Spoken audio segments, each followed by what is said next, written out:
Bastion a besoin d'un lieu qui crie l'élitisme, tu es une honte, va dans un motel. Ce furent les mots exacts que mon père, Arlon, me cracha au visage, alors qu'il se tenait là, bloquant l'entrée vitrée sur mesure de ma propre maison. Dehors, la pluie glaciale de Half Moon Bay fouettait violemment mon visage, s'infiltrant à travers ma veste, me glaçant jusqu'aux os. À l'intérieur, l'éclairage ambiant de mon complexe technologique de 8 millions de dollars, situé en bord de mer, le baignait d'une lueur dorée, chaude et coûteuse. Une lueur que j'avais payée. Une lueur que j'avais câblée, programmée et construite de toutes pièces, de mes propres mains nues. Je regardais par-delà ses larges épaules. Au centre de mon espace de vie méticuleusement conçu, juste sur les sols en pierre chauffée importés, se tenait mon frère aîné, Bastion. Il portait une chemise de soie sur mesure, tenant un verre en cristal de mon Bourbon le plus ancien, et le plus cher. Il n'avait même pas la décence d'avoir l'air coupable. Il affichait simplement ce même sourire suffisant, ce même air de droit qu'il avait depuis que nous étions enfants. Le sourire de l'enfant gâté qui savait qu'il pouvait prendre tout ce qu'il voulait, simplement parce qu'il existait. Je ne criais pas. Je ne fis pas de caprice.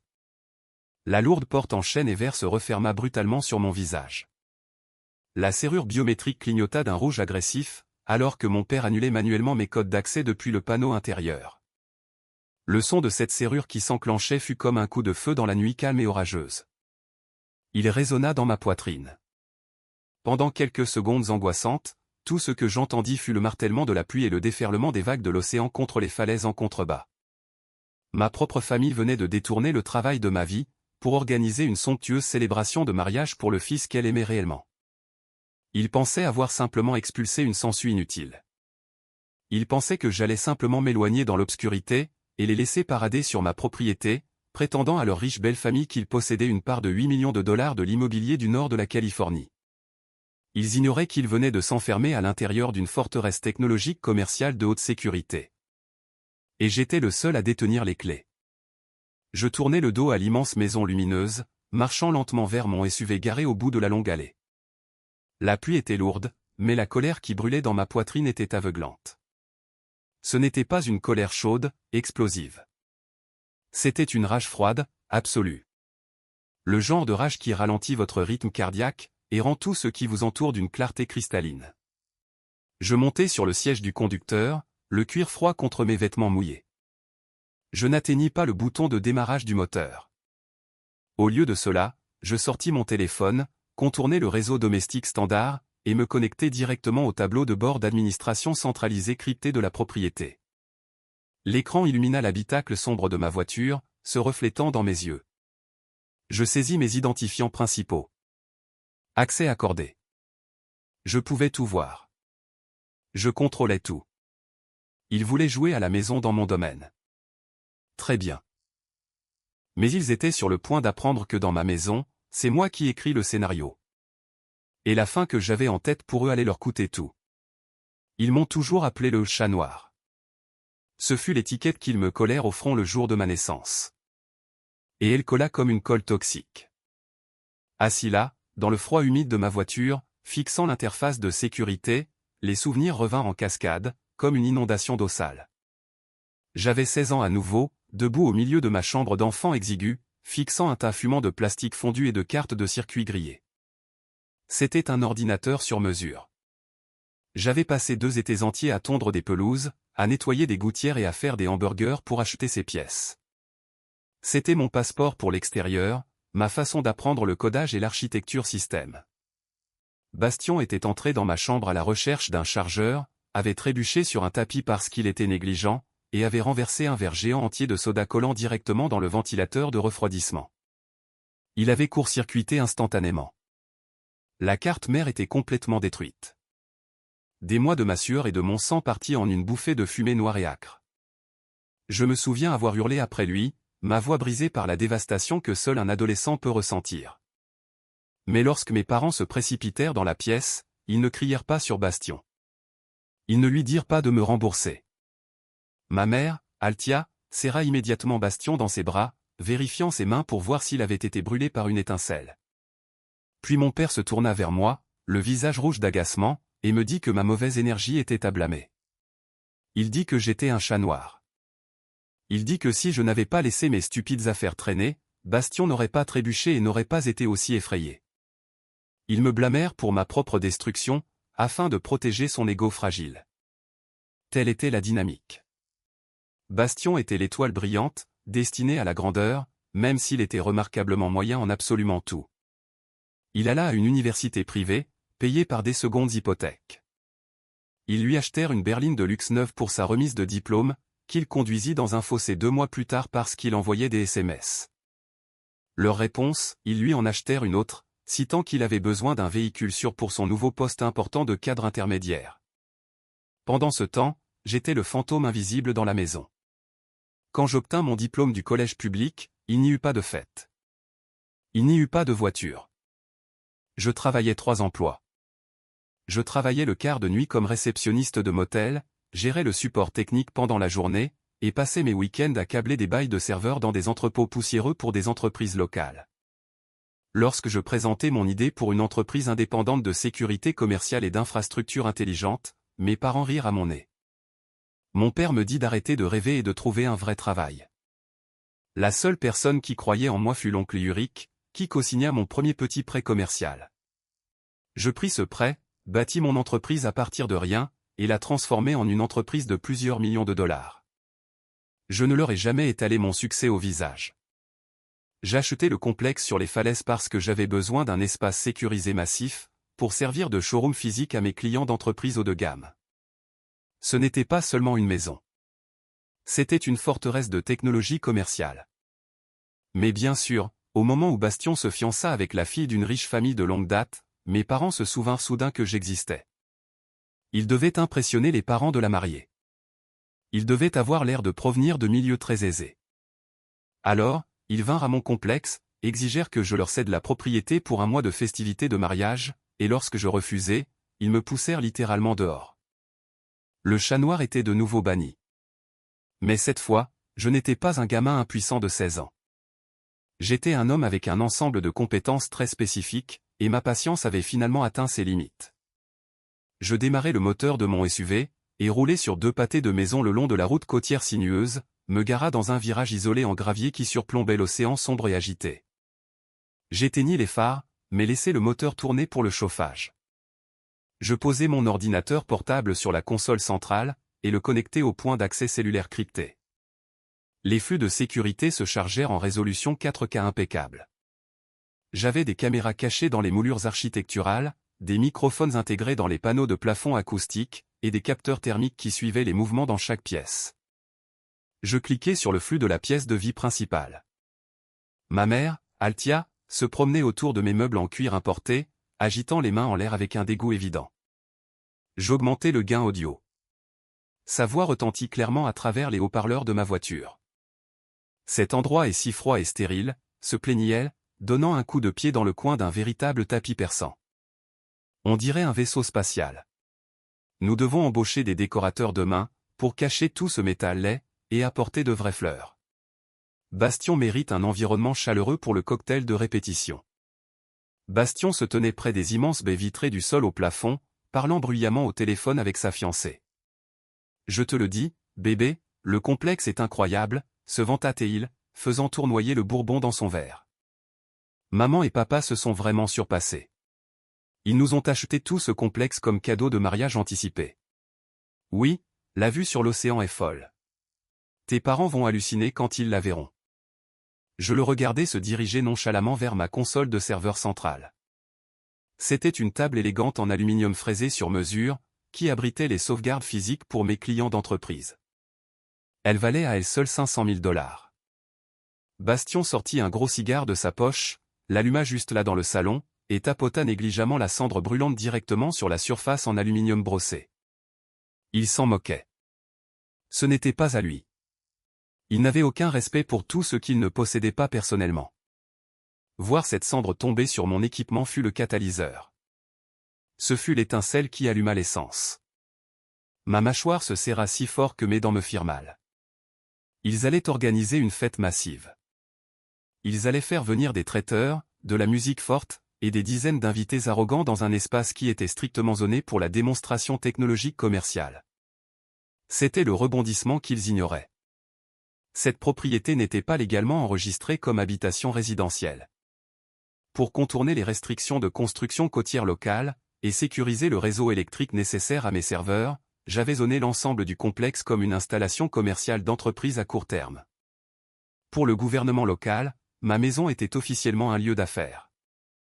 Un sourire sombre, lent, se dessina sur mon visage dans l'ombre de la voiture. Si c'était une maison résidentielle, les expulsés auraient nécessité un long processus d'expulsion de 90 jours via les tribunaux.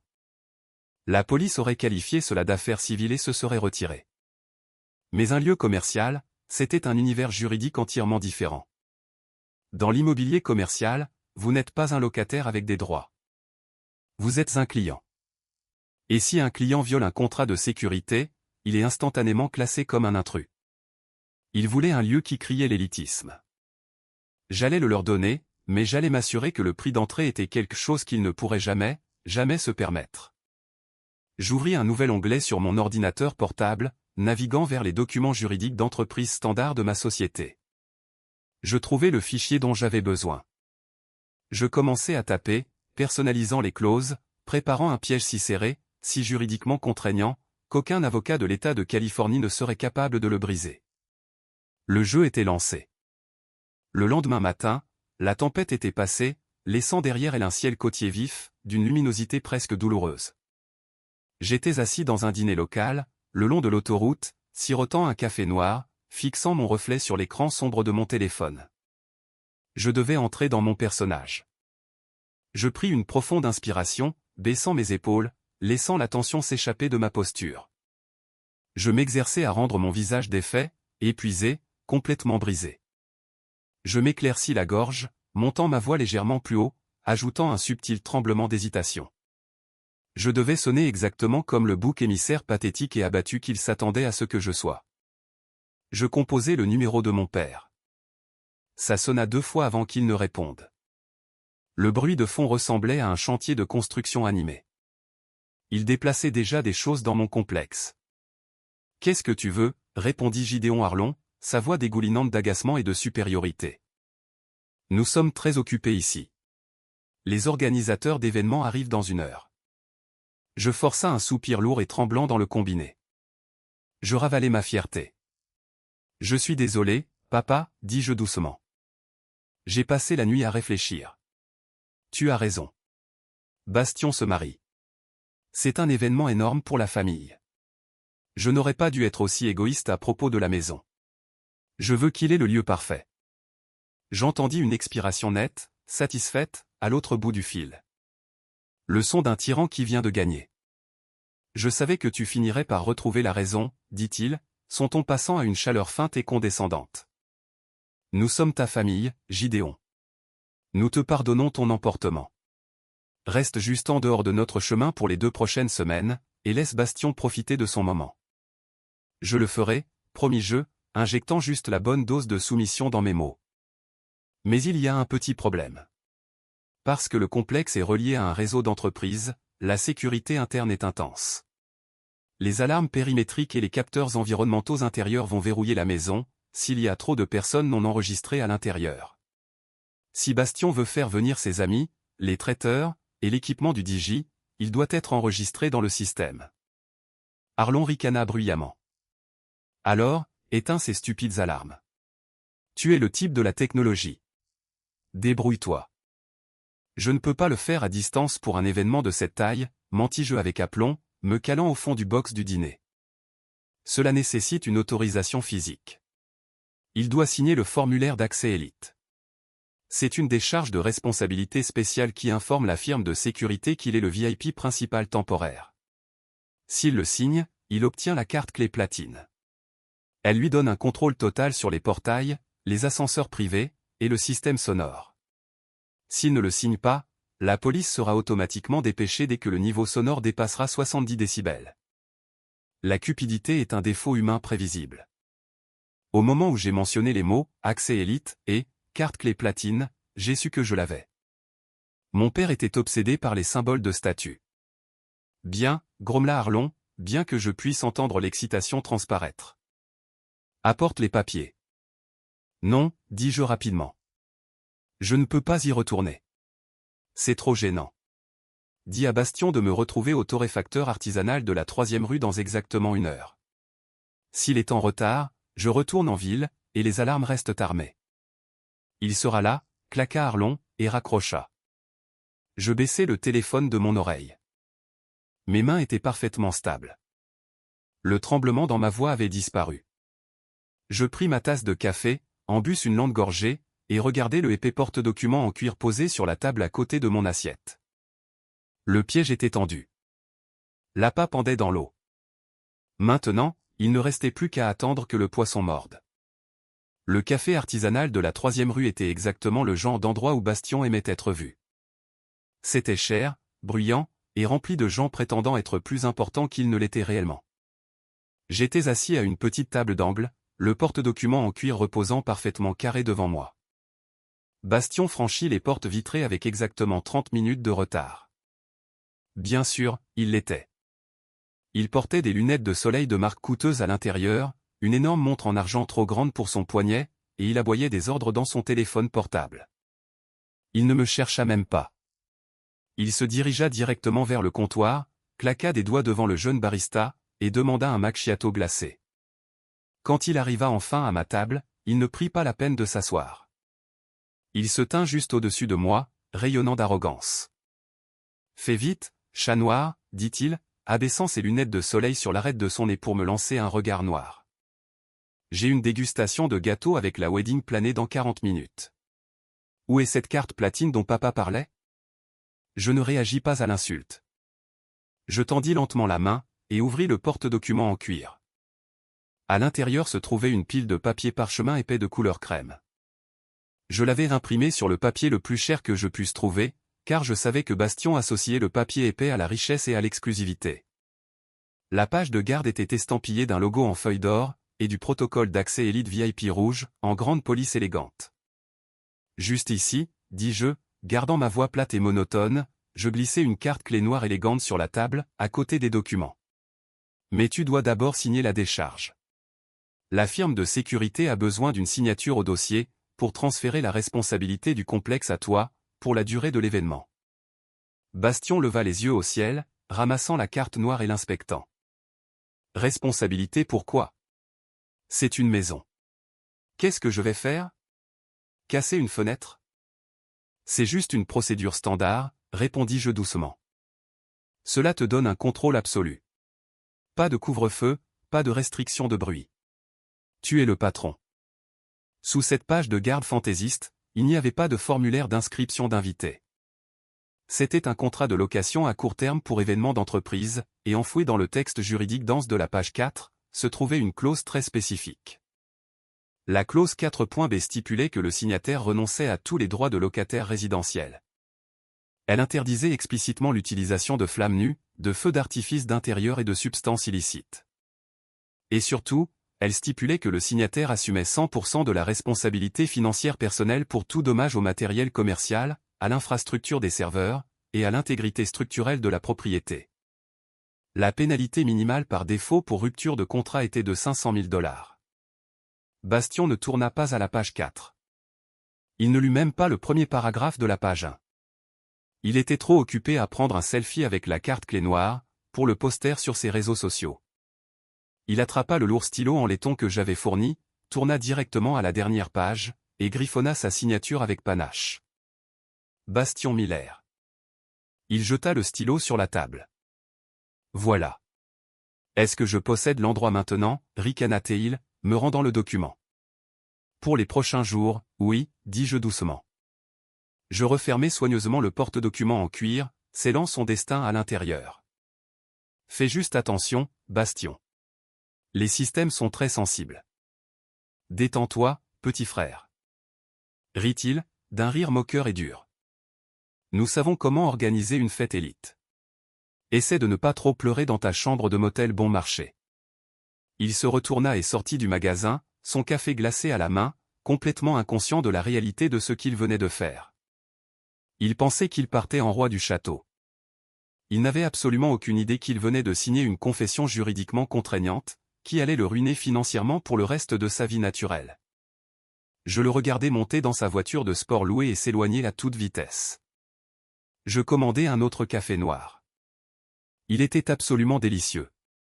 Le vendredi après-midi, le ciel au-dessus de la côte était devenu d'un gris sombre, contusionné, menaçant une autre averse massive. J'étais assis dans un bureau loué en centre-ville, mon ordinateur portable configuré en une matrice multi-écran, surveillant le complexe. Mon téléphone vibra sur le bureau. C'était Tante Nola. Tante Nola était le « singe volant » classique de la famille. Elle se nourrissait de drames, adorait les ragots, et agissait toujours comme le chien d'attaque personnel de ma mère, sous le couvert d'une douce sollicitude familiale. Je la laissai sonner 3 fois avant de répondre. « Oh, Gideon, mon chéri, comment vas-tu » roucoula-t-elle dans le téléphone. Sa voix dégoulinait de fausse sympathie. « Ta mère m'a dit que tu avais décidé de déménager, afin que Bastion puisse avoir l'espace pour son enterrement de vie de garçon ce soir. C'était très généreux de ta part. Je sais que ça doit être difficile de voir ton frère si réussi et heureux, mais parfois nous devons juste nous effacer devant les étoiles de la famille, n'est-ce pas ?» Je serrai les yeux, supprimant l'envie de jeter le téléphone contre le mur. « Oui, Tante Nola, dis-je calmement. Bastion est définitivement la star. Je suis juste heureux de fournir la scène. » « Eh bien, ne te sens pas trop mal, » continua-t-elle, tournant le couteau dans la plaie. « Nous avons tous nos rôles dans la vie. Certaines personnes sont destinées à briller, et d'autres à regarder depuis le public. Passe un bon week-end, mon cher. » Elle raccrocha. Je jetai le téléphone sur le bureau. Une seconde plus tard, il s'éclaira avec un message texte. C'était de l'oncle Ulrich. « Gideon, qu'est-ce que tu fais bon sang ? Je viens de voir la publication Facebook de Nola. Leur as-tu vraiment donné le complexe ? C'est une propriété de l'entreprise. Ne les laisse pas te marcher dessus. » Je souris sincèrement pour la première fois depuis des jours. Je répondis rapidement, « Ne t'inquiète pas, oncle Ulrich. Prends juste du pop-corn et regarde le spectacle. La scène est truquée. » Je reportai mon attention sur les écrans massifs. Il était temps de préparer la scène. J'accédai au réseau de suppression d'incendie du complexe. Parce que le bâtiment abritait des millions de dollars de serveurs de données d'entreprises sensibles, le système d'incendie était une installation multizone de qualité industrielle. Habituellement, ces systèmes sont réglés pour être très tolérants, nécessitant une chaleur immense pour s'activer. Je tirai les curseurs de sensibilité jusqu'en bas. Je fis en sorte que même une concentration significative de fumée épaisse déclencherait le système. Mais je ne m'arrêtai pas là. J'entrai dans les protocoles de routage des fluides. Les gicleurs d'incendie dans la pièce de vie principale étaient connectés aux conduites d'eau commerciale. Dans une maison résidentielle neuve, l'eau des gicleurs est généralement claire, mais dans les tuyaux industriels qui restent dormants pendant des mois, l'eau qui jaillit en premier n'est pas propre. C'est une boue stagnante, putride, noire de jais, de rouille et de minéraux compressés. Elle ruine tout ce qu'elle touche. Elle tache les vêtements de façon permanente. Elle détruit l'électronique, et sans le faire pourri.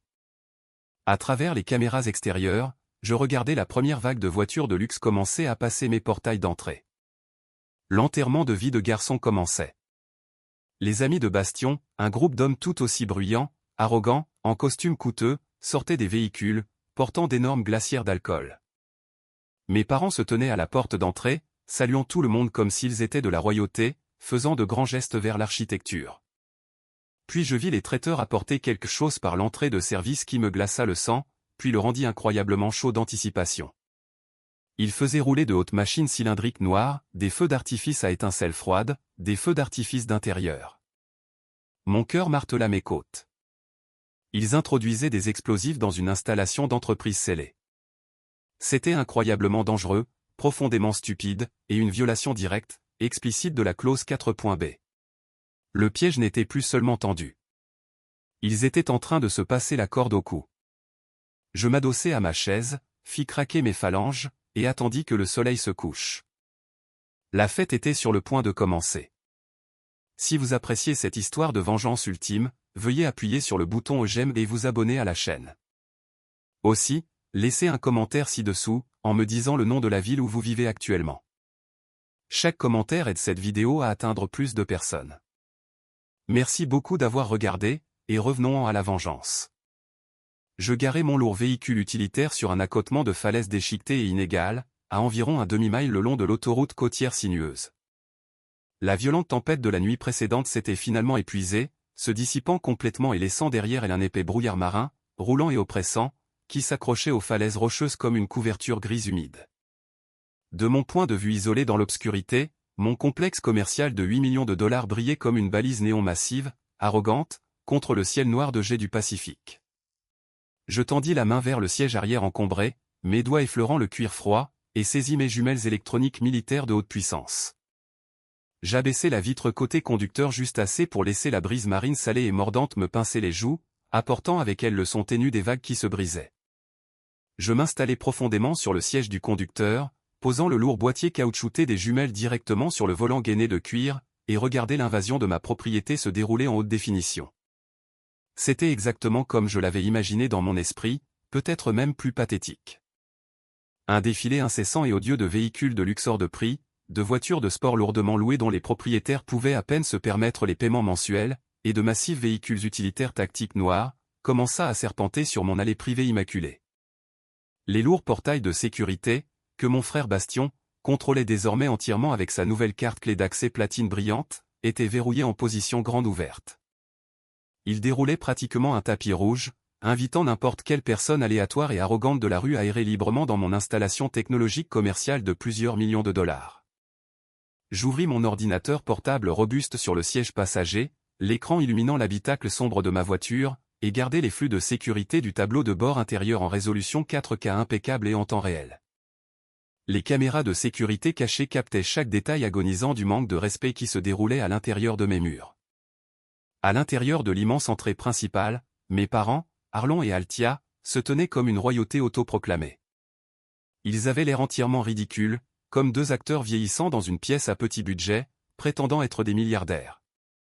Mon père portait un smoking noir rigide, qui était clairement une taille entière trop petite pour sa silhouette vieillissante, bombant le torse comme un fier coq territorial. Il serrait activement la main d'homme d'une vingtaine d'années, vêtu de streetwear de créateur excessif, agissant comme s'il était le riche patriarche qui avait généreusement fourni ce domaine. Ma mère était encore pire. Elle tenait un grand verre de champagne en cristal, pointant avec grandeur les plafonds acoustiques insonorisés voûtés et les sols en pierre importée. Elle s'attribuait avec enthousiasme le mérite de chaque décision architecturale et de design sur laquelle j'avais agonisé pendant les 3 dernières années éprouvantes. J'augmentai le volume du flux audio juste à temps, pour l'entendre dire explicitement à un groupe d'amis fortunés de Bastion, qu'elle avait personnellement voyagé en première classe jusqu'en Italie pour sélectionner le marbre du foyer. Il me fallut toute ma force pour ne pas éclater de rire dans la voiture vide. J'avais acheté cette pierre spécifique auprès d'un grossiste industriel commercial au Nevada. L'illusion affichée n'était pas seulement pathétique ou agaçante. Elle était véritablement cliniquement pathologique. Mais le véritable spectacle palpitant se déroulait près de l'ascenseur de service renforcé, situé à l'arrière du complexe. J'utilisais le pavé tactile pour zoomer de près sur le flux de la caméra, qui surplombait le quai de chargement commercial. Un grand groupe de traiteurs et de personnel événementiel, embauchés, s'efforçait de traîner de lourdes caisses de transport renforcées en métal dans le bâtiment. Je regardais en silence froid alors qu'ils déballaient d'énormes caissons de basse audio de qualité concert, et les poussaient négligemment directement contre les murs de verre renforcés qui enfermaient mes principales baies de serveurs commerciaux. La simple vibration physique de leur pose fut suffisante pour déclencher instantanément une alerte de sécurité microsismique sur mon tableau de bord, provoquant un clignotement de lumière rouge sur mon écran, que je mis rapidement et silencieusement en sourdine. Puis je vis la contrebande ultime. Les garçons d'honneur de Bastion, un groupe d'hommes tout aussi bruyants et arrogants, transportaient plusieurs grandes caisses en bois lourdement estampillées du logo d'une marque de liqueur étrangère illégale à forte teneur en alcool. Cela seul était strictement interdit dans tout espace événementiel commercial sans un permis municipal coûteux et hautement spécialisé. Mais l'alcool était absolument le cadet de mes soucis. Glissés nonchalamment sous le bras du témoin de Bastion, fortement intoxiqué, se trouvaient 3 longs tubes cylindriques en métal noir, des feux d'artifice à étincelles froides, des feux d'artifice d'intérieur. Ma respiration se coupa violemment dans ma gorge. Je me penchai plus près de l'écran lumineux de l'ordinateur portable, mes yeux s'écarquillant, alors que je regardais les hommes transporter les feux d'artifice d'intérieur très dangereux, en plein centre de mon salon principal. Ils étaient complètement inconscients. Ils installaient les tubes métalliques directement sous les nœuds de suppression d'incendies commerciaux de qualité industrielle, très sensibles, qui pendaient du plafond. dans une maison résidentielle standard, on pourrait facilement s'en tirer en allumant un cierge magique, en fumant un cigare, ou même en déclenchant un petit feu d'artifice. Le pire qui arrive habituellement est une marque de brûlure carbonisée sur les cloisons sèches, ou une odeur persistante de soufre. Mais mon complexe côtier était spécifiquement zoné et conçu comme un centre de données d'entreprise de haute technologie. Le système de suppression d'incendie câblé au plafond n'était absolument pas conçu pour asperger doucement de l'eau, afin d'éteindre un petit feu de graisse de cuisine. C'était une bête industrielle brutale, conçue pour étouffer instantanément les feux chimiques massifs, et protéger physiquement des centaines de millions de dollars de données propriétaires de clients d'entreprise. C'était un monstre absolu qui n'attendait qu'à être réveillé, et il le provoquait avec un bâton. Je regardais Bastion entrer en fanfaronnant directement dans le cadre central de la caméra du salon principal. Il portait un costume de designer d'un blanc éclatant, brillant, ressemblant exactement à un méchant de film arrogant et de bas étage. Il tenait un microphone sans fil dans sa main droite, et une petite télécommande noire dans sa main gauche. Il avait plus de 50 personnes bruyantes, ivres, et complètement arrogantes qui l'acclamaient, complètement et totalement inconscientes qu'elles se tenaient au beau milieu d'un champ de mines technologiques numériques. Bastion monta avec confiance sur ma console de serveur en aluminium fraisé sur mesure, d'une valeur d'un demi-million de dollars, ses coûteuses chaussures de ville en cuir et raflant durement la surface métallique polie et immaculée. Il porta le microphone à sa bouche, souriant comme s'il possédait le monde entier, s'imprégnant de l'admiration de la foule. Il leva dramatiquement la télécommande en l'air, la pointant directement vers les tubes pyrotechniques noirs postés autour de la pièce. Il était sur le point d'allumer une allumette à l'intérieur d'un énorme baril de poudre. 3, 2, 1. La fraction de seconde exacte où Bastion appuya avec confiance sur le bouton de cette petite télécommande noire, les machines à étincelles froides de haute puissance éclatèrent avec une force terrifiante. De massives colonnes aveuglantes d'étincelles argentées brillantes et incandescentes jaillirent sur 3 mètres de haut, illuminant tout le salon dans un éclair aveuglant, chaotique, de lumière blanche intense. La foule intoxiquée devint absolument folle, criant de joie, applaudissant à plein poumon, et levant leurs verres en cristal haut dans les airs. Bastion ouvrit grand les bras, inclinant la tête en arrière, et s'imprégnant de la gloire absolue du moment, ressemblant parfaitement à un dieu parmi ses riches pairs. Ce sentiment spécifique de gloire intouchable dura exactement 4 secondes. Les capteurs thermiques industriels robustes, profondément encastrés dans les panneaux de plafond acoustiques, firent exactement ce que j'avais méticuleusement programmé et conçu pour qu'ils fassent. Ils ne détectèrent pas simplement une volute de fumée, comme une alarme résidentielle bon marché. Ils détectèrent immédiatement un pic soudain et massif de chaleur thermique concentrée, et un niveau dangereux de particules chimiques en suspension dans l'air. Pour le système nerveux central hautement avancé de mon complexe, ces feux d'artifice d'intérieur furent instantanément classés comme une panne catastrophique de niveau 5 de serveurs commerciaux. La réponse automatisée fut absolue, immédiate et entièrement impitoyable. À travers le flux audio haute définition diffusé directement sur mon ordinateur portable, j'entendis le rugissement mécanique, soudain et assourdissant, des sirènes industrielles d'urgence se déclencher. Ce n'était absolument pas un bip résidentiel poli, aigu, qui vous indique que votre grille-pain est en train de brûler. C'était un hurlement industriel assourdissant, faisant vibrer la poitrine, à haut décibel, spécifiquement conçu pour évacuer immédiatement des centaines de travailleurs d'entre-entrepôts par-dessus le bruit des machines lourdes. L'éclairage ambiant chaud et coûteux s'éteignit instantanément, plongeant la pièce dans l'obscurité pendant une fraction de seconde, avant d'être violemment remplacé par de dures lumières tactiques d'urgence rouge clignotantes. Tout le salon fut soudainement baigné d'une lueur rouge terrifiante, chaotique et pulsante. Les riches invités cessèrent instantanément d'acclamer. La musique forte, aux basses puissantes, fut brutalement et définitivement coupée par la désactivation matérielle du système automatisé. Je regardais avec une satisfaction extrême Bastion se figer complètement sur ma table de serveur en aluminium. Le microphone sans fil glissa de sa main tremblante, claquant contre le métal, et son sourire arrogant et intouchable fondit en un regard de confusion authentique, pure. Puis le système de suppression principal s'engagea violemment. Dans les bâtiments commerciaux standards qui viennent d'être construits, les milliers de gallons d'eau qui se trouvent dans les tuyaux de gicleurs de plafond à haute pression sont restés totalement stagnants et immobiles pendant de nombreux mois. Elles restent là, réagissant avec les lourds tuyaux en fer, les mastiques de filetage industriel, et les produits chimiques antigel. Lorsque cette immense pression se libère enfin, elle ne sort absolument pas comme de l'eau potable claire, rafraîchissante et propre. Avec un son concussif, exactement comme une explosion localisée, les lourdes vannes en acier du plafond s'ouvrirent en grand. Mais ce n'était pas une pluie douce qui tomba sur l'enterrement de vie de garçons élites de haute société de Bastion. C'était un épais rideau de boue industrielle hautement toxique, putride, fortement pressurisé, et noir de jet. L'eau noire et glaciale s'abattit du plafond avec la force physique brutale d'une lance à incendie municipale. Elle frappa Bastion en plein centre du sommet de sa tête. Je regardais à travers l'écran lumineux, mes yeux immobiles, alors que son costume de designer d'un blanc éclatant, brillant, virait à un gris huileux horrible, puis se saturait instantanément d'un noir profond et permanent. La lourde boue recouvrit complètement ses cheveux parfaitement coiffés, coula sur son visage, et le fit physiquement tomber à la renverse. Il glissa violemment sur la surface humide en aluminium de la console, et s'écrasa lourdement sur le sol en pierre importée, glissant de manière incontrôlable à travers une mare massive et grandissante de crasse sombre, rouillée et malodorante. Une panique totale et non filtrée éclata instantanément. Le salon luxueux se transforma rapidement en une brutale bousculade. Les invités de la haute société, les amis fortunés, les belles personnes arrogantes dans leurs robes de soie incroyablement chères et leurs vestes italiennes sur mesure hurlaient d'une terreur pure et brute. Ils glissaient follement sur les sols en pierre inondés, tombant violemment les uns sur les autres, essayant désespérément de protéger leurs visages et leurs yeux de la pluie incessante et punitive de boue de fer noir.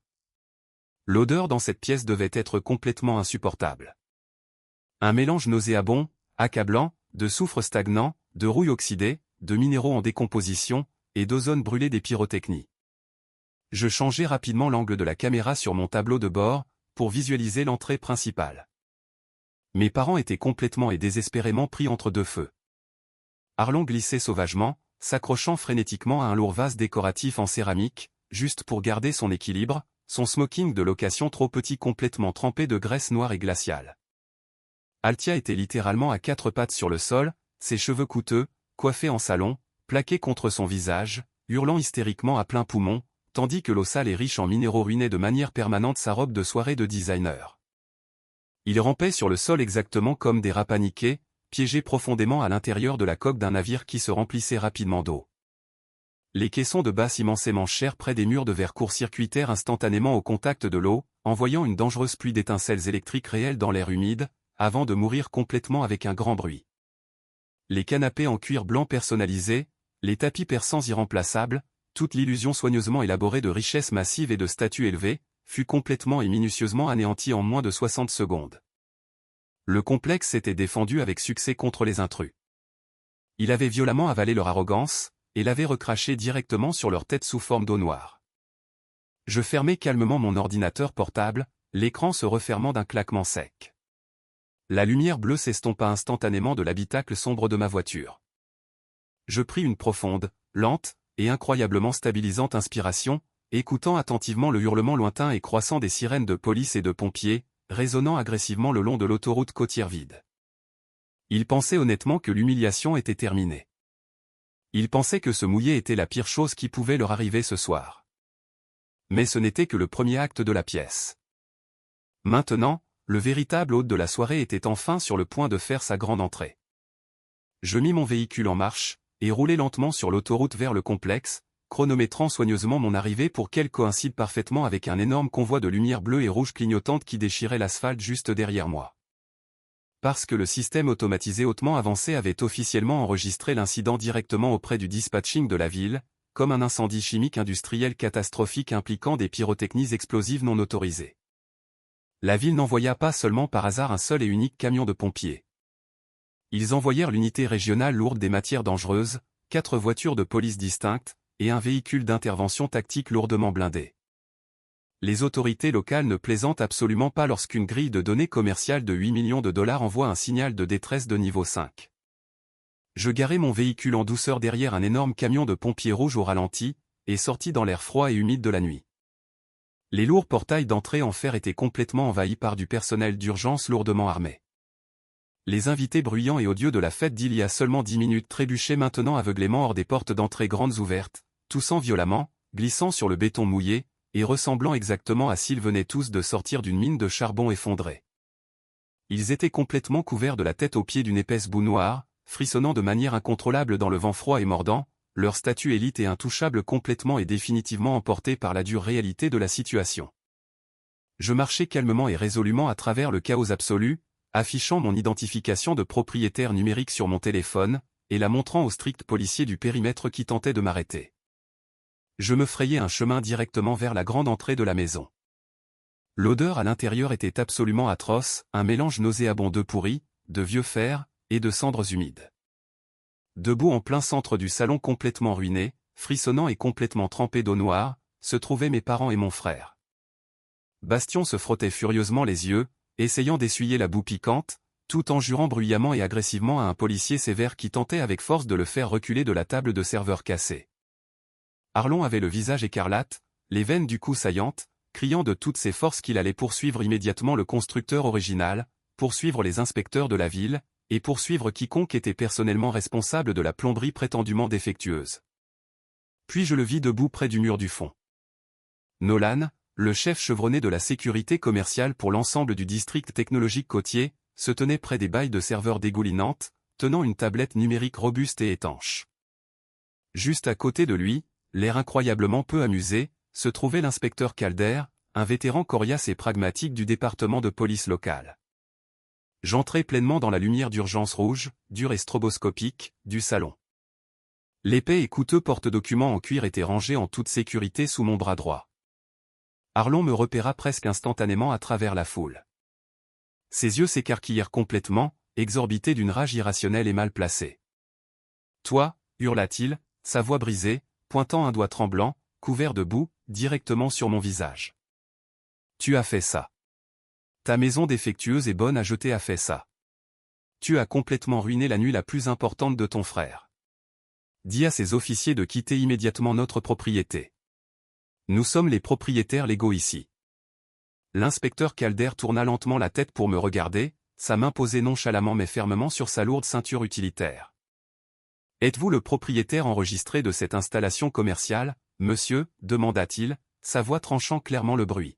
« Oui, inspecteur. »« Je suis l'unique propriétaire, » répondis-je calmement, ma voix stable, confiante, et complètement dépourvue de toute émotion. « Gideon, dis-leur tout de suite. » Altia hurla du sol, luttant pour se lever dans sa robe incroyablement lourde et gorgée d'eau. « Dis-leur que c'est un événement familial privé. Ils essaient activement d'arrêter Bastien. Fais quelque chose. » Nolan s'avança, le visage sombre et très professionnel. « Monsieur, nous avons plusieurs violations graves ici ce soir, possession non autorisée de matériaux explosifs, contournement intentionnel des protocoles de sécurité commerciaux, et causant des dommages structurels massifs à la propriété de l'entreprise. » L'individu qui se tient juste là, Nolan fit une pause, et pointa sa lourde lampe tactique directement sur le visage de Bastien, a délibérément déclenché un dispositif pyrotechnique d'intérieur. Nous le plaçons formellement en garde à vue pour mise en danger imprudente et destruction criminelle de propriété commerciale. C'est mon fils. Il vit ici, rugit Arlon, s'interposant désespérément entre Bastien et l'inspecteur qui s'avançait. Vous ne pouvez pas légalement arrêter un homme à l'intérieur de sa propre maison résidentielle. C'est exactement à ce moment-là que je sortis le document de mon porte-documents en cuir. Je ne regardais pas mon père. Je n'accordais pas un seul regard à ma mère en pleurs. Je l'ai dépassé directement, allé vers l'inspecteur Calder, et lui tendis le lourd papier parchemin de couleur crème. Il ne vit pas ici, dis-je, ma voix résonnant clairement et froidement par-dessus le son de l'eau qui s'écoulait et des sirènes lointaines. Il n'est absolument pas un résident. Il n'est pas de la famille. C'est un client d'entreprise. L'inspecteur Calder prit le papier épais, braquant sa lampe de poche brillante directement sur le texte juridique dense. Il a volontairement signé un contrat de location commerciale à court terme pour un cocktail de réseautage d'entreprise élite, continuai-je, citant le contrat entièrement de mémoire, m'assurant que chaque mot était entendu par ma famille. Conformément à la clause 4.b de ce document, il a légalement renoncé à tous les droits de locataire résidentiel. Il a explicitement et légalement accepté une interdiction de tolérance zéro absolue concernant les flammes nues et les pyrotechnies. Et le plus important, il a assumé 100% de la responsabilité financière personnelle pour tout dommage à l'infrastructure technique du bâtiment. Bastien cessa complètement de s'essuyer les yeux. La couleur restante s'évanouit complètement de son visage, le laissant ressembler exactement à un fantôme malade, pâle, se cachant sous de profondes traînées de crasse noire. Le formulaire élite, murmura-t-il, sa voix se brisant en un couinement aigu.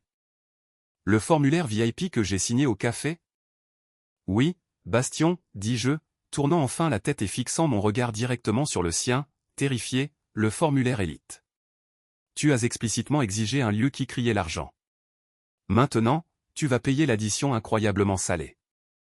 Si vous êtes arrivé jusqu'ici dans l'histoire, veuillez laisser un commentaire en disant « Je suis là », afin que je sache qui sont mes véritables auditeurs dévoués. Je mettrai un cœur et répondrai à chaque commentaire contenant ce mot-clé. Maintenant, assistons à l'effondrement ultime.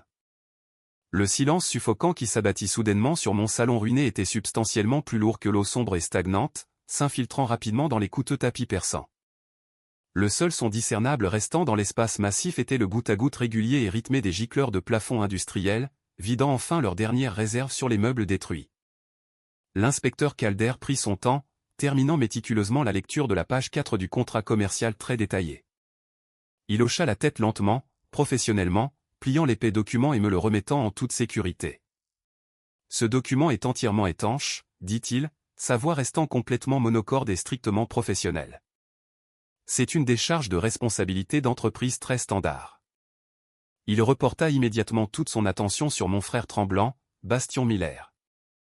Retournez-vous immédiatement, et placez vos mains à plat derrière votre dos. Un choc absolu. C'est le seul mot précis dans la langue anglaise pour le décrire. Bastien n'essaya pas de se battre avec les officiers. Il ne tenta pas de s'en sortir par la discussion, comme il le faisait habituellement. Son monde entièrement construit, exclusivement sur une fragile fondation d'arrogance non méritée, de maternage parental, et de mensonges constants, se brisa simplement en un million de morceaux invisibles. Il se retourna lentement, ses larges épaules affaissées en avant dans une défaite totale, humiliante, et laissa les menottes froides, lourdes et en acier se refermer violemment autour de ses poignets.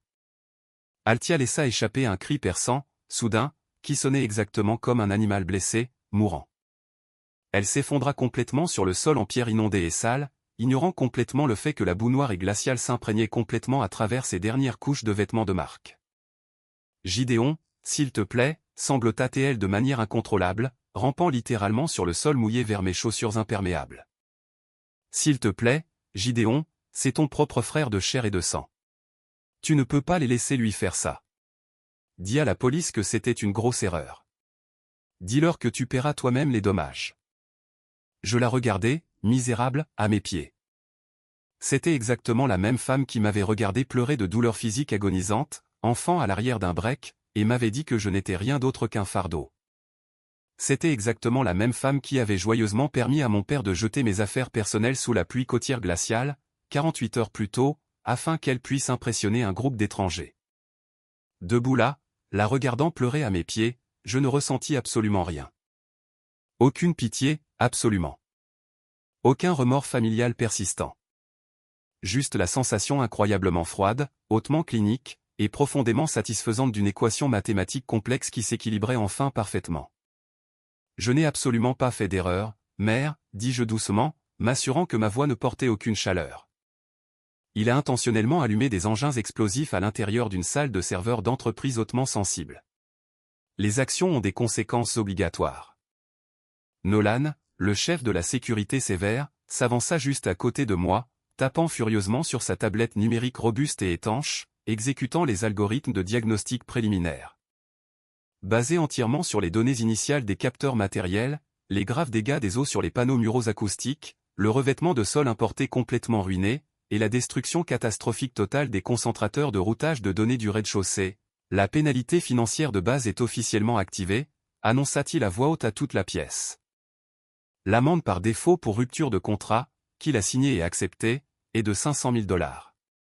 Et je dois vous rappeler que cela n'inclut absolument pas les énormes frais de nettoyage des matières dangereuses environnementales, ni les coûts légaux complets de ce déploiement policier d'urgence. 500 000 $. Les chiffres massifs, destructeurs de vie, pendaient lourdement dans l'air humide, exactement comme un brutal ordre d'exécution. Mon équipe juridique d'entreprise déposera officiellement un privilège massif contre tous vos biens personnels connus, dès lundi matin, Monsieur Miller, continua Nolan, s'adressant directement à Bastien, qui est maintenant escorté de force vers la porte d'entrée par 2 officiers tactiques lourdement armés. Chacun de vos comptes bancaires sera complètement gelé, en attendant un audit financier exhaustif et complet de l'État. Arlon, qui était resté complètement figé dans un état de choc catatonique, revint finalement à la réalité. Son visage se tordit violemment en un masque hideux de haine pure, inaltéré et irrationnel. Il se jeta soudainement vers moi, les deux poings fermement serrés, mais l'inspecteur Calder s'interposa facilement et rapidement sur son chemin, le repoussant violemment par la poitrine. « Tu es un monstre absolu », hurla Arlon, de la salive s'envolant agressivement de ses lèvres tremblantes. « Tu es un diable déguisé. Tu as méticuleusement planifié tout cela. Tu as délibérément et intentionnellement détruit ta propre maison, juste pour ruiner ta propre famille. Tu es vraiment une putain de malédiction. » Je ne reculais absolument pas. Je restais parfaitement sur mes positions, regardant mon père enragé droit dans les yeux. « Je n'ai rien détruit ce soir, Arlon, dis-je, ma voix restant incroyablement stable et d'un calme glacial. Je lui ai simplement remis les clés, et les laissé être exactement qui il a toujours vraiment été. J'ai juste allumé les lumières vives, afin que tout le monde puisse enfin voir l'absolue vérité de cette famille. Mon assurance d'entreprise couvrira entièrement mes dommages matériels. Mais la signature de Bastion sur ce contrat contraignant, cela couvre légalement les énormes conséquences financières. » Ils traînèrent physiquement Bastion par les énormes portes d'entrée, menottés, le faisant défiler brutalement devant ses amis riches et élitistes, qui se tenaient alors tous frénétiquement sur la pelouse, appelant furieusement leurs avocats coûteux et commandant désespérément des voitures privées pour échapper à la zone de désastre. La grande illusion était morte pour toujours. L'enfant gâté intouchable n'était maintenant qu'un intrus menotté, couvert de boue. Et les parents fiers et arrogants n'étaient que des intrus âgés, trempés et pathétiques, se tenant misérablement dans les ruines absolues d'une maison qu'ils n'avaient jamais possédée. Le cauchemar absolu pour la riche fiancée de Bastion ne faisait que commencer. Les retombées sociales et financières de cette nuit catastrophique n'étaient pas seulement incroyablement immédiates. Elles étaient absolument et indéniablement nucléaires dans leur portée. Tôt le samedi matin, chaque média d'information côtier local et plusieurs grandes publications d'État avaient avidement repris l'histoire explosive. Un raid policier massif se déroulant dans un complexe technologique de 8 millions de dollars en bord de mer, impliquant un enterrement de vie de garçons de haute société, des matériaux explosifs dangereux, et une arrestation criminelle très médiatisée, était bien trop incroyablement juteux pour que la presse locale puisse l'ignorer. La photo d'identité judiciaire humiliante de Bastion, montrant son visage maculé de boue, épuisé, dans un regard de dévastation totale et profonde, fut placardée en permanence sur Internet et les plateformes de médias sociaux. Mais la véritable destruction permanente se produisit tranquillement derrière des portes lourdement closes. La famille de la fiancée, un clan de vieille richesse générationnelle notoirement soudé et très protecteur, ne tolérait absolument aucune forme d'humiliation publique ou de scandale. Au moment exact où la nouvelle éclata violemment, ils déchaînèrent complètement leur armée d'avocats privés vicieux, pour mener agressivement une enquête financière approfondie sur Bastion et mes parents. Ce que ces avocats très bien payés trouvèrent rapidement, démantela complètement et minutieusement le réseau complexe de mensonges que ma famille avait passé de nombreuses années à cultiver avec acharnement. Ils découvrirent rapidement que Bastion ne possédait absolument pas un complexe de 8 millions de dollars, ni quoi que ce soit qui s'en approchait. Ils découvrirent facilement qu'il n'était qu'un cadre d'entreprise de niveau intermédiaire, hautement remplaçable, qui croulait complètement sous les dettes de cartes de crédit à taux d'intérêt élevés. Ils découvrirent l'horrible vérité, mes parents avaient désespérément contracté une troisième hypothèque très risquée sur leur modeste maison de banlieue vieillissante, juste pour à peine payer leur style de vie de luxe complètement factice. L'immense richesse, le statut élite, le pédigré intouchable, tout cela fut exposé comme une fraude massive, profondément embarrassante, et pathétique. Dans les 24 heures exactes suivant l'arrestation, le mariage somptueux fut officiellement et définitivement annulé. Il n'y eut absolument aucune annonce publique polie, ni aucune sortie élégante. La famille furieuse de la mariée rompit simplement tout contact immédiatement, fit précipitamment ses valises, et la mit sur un vol privé vers l'Europe, pour la cacher de l'énorme scandale. Bastion fut laissé misérablement dans une cellule de détention en béton froid, attendant désespérément une audience de libération sous caution, que personne dans sa famille ne pouvait réellement se permettre de payer. Toute la dynamique de pouvoir au sein de la famille s'inversa violemment et complètement du jour au lendemain. Mon téléphone portable personnel, qui était généralement ignoré et complètement silencieux, se mit soudainement à sonner sans arrêt. Tante Nola, le singe volant ultime et indéniable de la famille, tenta désespérément de m'appeler 6 fois de suite. Je décidai finalement de répondre au 7e appel, le mettant intentionnellement fort sur haut-parleur, pendant que j'étais calmement assis à mon bureau, et que je passais en revue les estimations initiales de nettoyage environnemental. « Gideon, c'est une tragédie absolue et horrible », cria-t-elle fort dans le combiné, bien qu'elle semblât honnêtement bien plus terrifiée que réellement triste. Tu dois absolument abandonner ces accusations légales ridicules immédiatement. Tes pauvres parents parlent activement de vendre leur maison familiale aujourd'hui, juste pour couvrir les frais de défense légale initiaux de Bastion. Tu es en train de déchirer agressivement toute cette famille pour un peu d'eau sale. Je restai complètement silencieux, et la laissai terminer son discours frénétique, très manipulateur, et culpabilisant. Puis je parlais enfin, mon ton portant intentionnellement l'autorité lourde et intransigeante d'un licenciement impitoyable d'un employé complètement incompétent. Tante Nola, je te suggère de m'écouter très attentivement. Si jamais tu oses appeler à nouveau ce numéro privé pour défendre aveuglément un homme adulte qui a intentionnellement commis un crime très dangereux sur ma propriété d'entreprise privée, je ferai immédiatement rédiger par mon équipe juridique un ordre de cesser et de s'abstenir sévère contre toi pour harcèlement ciblé. Tu n'es qu'un membre du public dans cette situation. Assieds-toi, garde ta bouche complètement fermée, et regarde tranquillement le reste du spectacle. J'appuyai fermement sur le bouton en fin d'appel, et bloquai immédiatement son numéro pour toujours. Le silence profond qui suivit instantanément dans mon bureau était incroyablement beau. Les singes volants agaçants étaient enfin définitivement cloués au sol. Exactement 10 minutes plus tard, je reçus un autre appel téléphonique, mais cette fois d'un numéro que je respectais profondément. C'était de l'oncle Ulrich. Quand je répondis au téléphone, je l'entendis clairement rire chaleureusement et sincèrement à l'autre bout du fil. « Eh bien, gamin, tu sais vraiment comment organiser une fête mémorable ?» dit Ulrich, sa voix pleine de fierté. « Je viens d'apprendre que la famille de la riche mariée a fui à toutes jambes.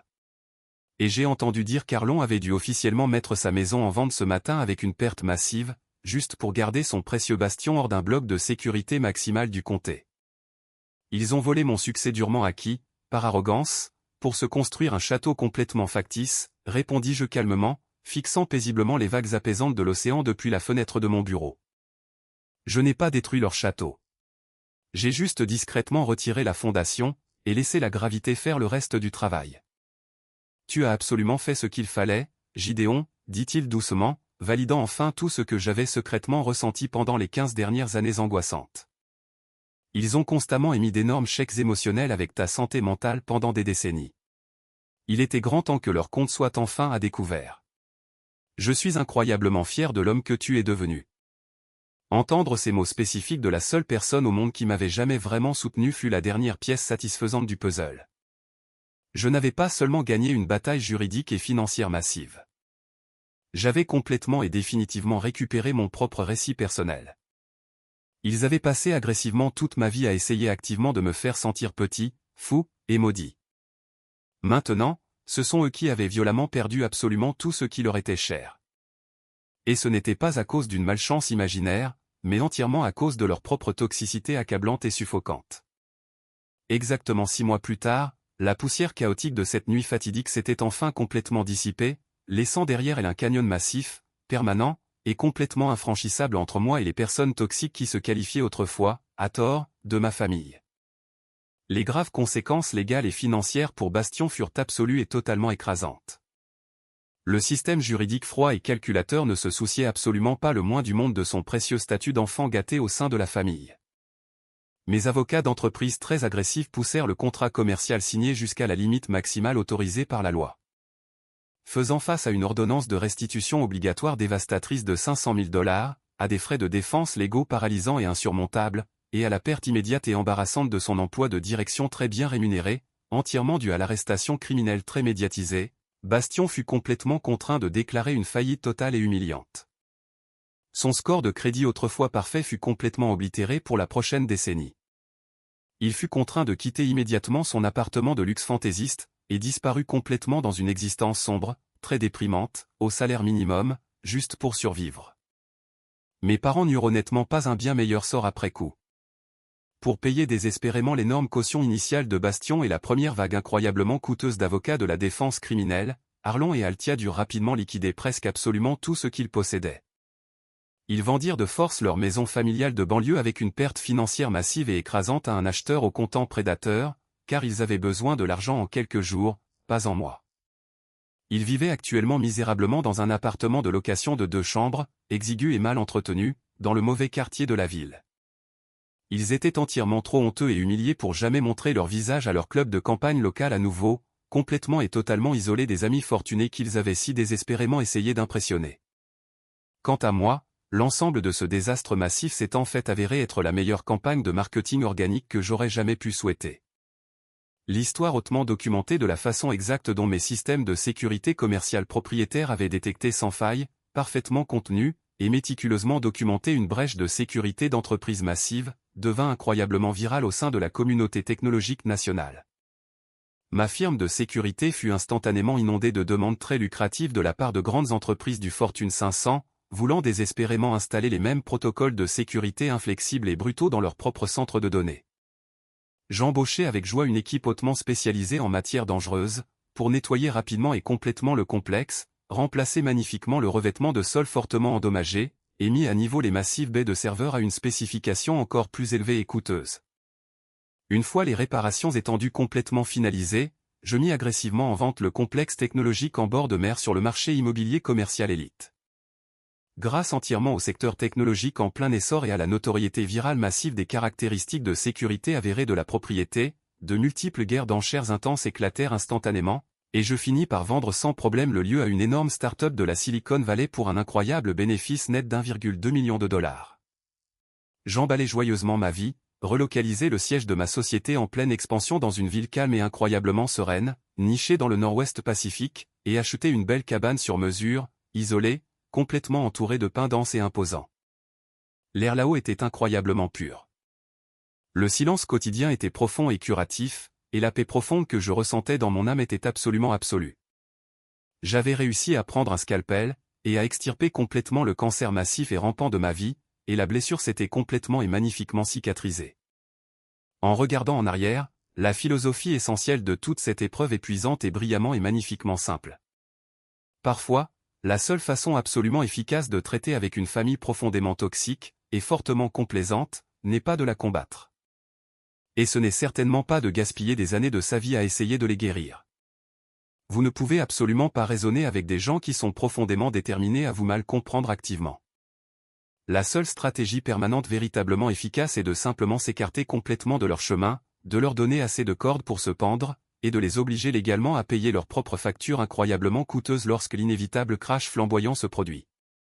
J'ai cessé définitivement d'être leur pathétique bouc émissaire au moment exact où j'ai activement décidé de devenir mon propre défenseur impitoyable. Je n'ai pas adressé un seul mot à mes parents ou à mon frère depuis bien plus de 6 mois. Cependant, la semaine dernière, un email inattendu a, d'une manière ou d'une autre, échappé à mes filtres anti-spam agressifs. C'était d'Altia. C'était un essai de 3 pages, très décousu et désespéré, détaillant précisément à quel point Bastion est actuellement cliniquement déprimé, se plaignant qu'ils peuvent à peine se permettre des produits d'épicerie de base, et me suppliant littéralement à genoux de bien vouloir libérer une partie des fonds massifs issus de la vente du complexe pour les aider à se remettre sur pied, car la famille prend toujours soin de la famille. Je n'ai absolument pas répondu à son message pathétique, mais j'ai soigneusement sauvegardé une copie numérique haute résolution de la facture de nettoyage détaillée de l'équipe des matières dangereuses. Elle repose actuellement paisiblement sur le bureau de mon ordinateur, parfaitement prête à être envoyée en un seul clic. Alors, je dois vous demander à tous ceux qui écoutent aujourd'hui, que pensez-vous honnêtement de cette situation? Suis-je réellement le méchant pour être parti complètement et les avoir laissés pourrir? Ou devrais-je enfin répondre, joindre cette énorme facture de nettoyage, et lui demander poliment exactement quand elle compte m'envoyer le chèque? Faites-moi part de vos réflexions honnêtes ci-dessous. Avez-vous déjà dû déjouer légalement un membre de votre famille profondément toxique, pour protéger votre propre paix? Racontez-moi votre histoire détaillée dans les commentaires. Et comme toujours, si vous avez profondément apprécié ce voyage hautement satisfaisant de karma absolu, assurez-vous de cliquer massivement sur le bouton j'aime, de vous abonner à la chaîne, et d'activer la cloche de notification pour ne jamais manquer une autre histoire de douce, silencieuse justice. Restez incroyablement fort, et ne laissez jamais personne vous faire sentir comme un invité indésirable dans votre propre maison.